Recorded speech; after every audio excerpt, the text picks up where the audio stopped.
লাভ ক্ষতির একটি অঙ্ক নিয়ে এসেছি।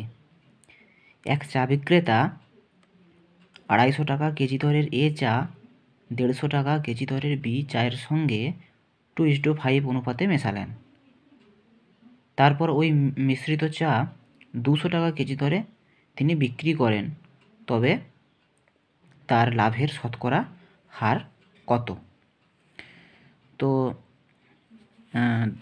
250 টাকা কেজি দরের চা, এ চা, তার অনুপাত কত? 2, তাই 2 গুণ করে দিলাম, প্লাস 150 টাকা কেজি দরের বি চা, তার অনুপাত কত এখানে আছে? তার অনুপাত আমরা পেয়েছি 5, সমান কত হলো? 500 প্লাস 750, তাহলে এই দুটো যোগ করলে হবে 1250। তাহলে আমার টোটাল কত চা দাঁড়ালো? 1250, 1250 টাকা দাঁড়ালো।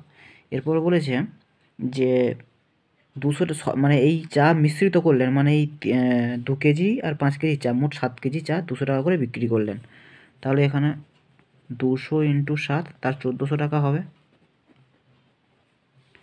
তো এবার তো শতকরা লাভ বলেছে, তিনি এত টাকায় করে কিনেছিলেন, ধরে নিলাম এটা 1400 মাইনাস 1250, এটা বিয়োগ করলে কত হবে? 150। তা 150 টাকা লাভ হলো। কতর উপরে ক্রয় মূল্য? 1250, 1250 তাই নিচে চলে যাবে। আমরা যেহেতু পার্সেন্টেজ বের করব, সেই জন্যে 100 গুণ করব। তাহলে কত হবে? 0 0 কেটে গেল, এটা হচ্ছে 25 দিয়ে যাবে, 25 5 125, 25 6 150, 5 2 10, তাহলে হলো 6 2 12, 12% তার লাভ। সঠিক উত্তর কোনটা হয়ে যাবে? অপশান বি সঠিক উত্তর। তো তাহলে এই অঙ্কগুলো দেখে যদি উপকার হয়, তাহলে অবশ্যই চ্যানেলটি সাবস্ক্রাইব করবে, লাইক শেয়ার করবে।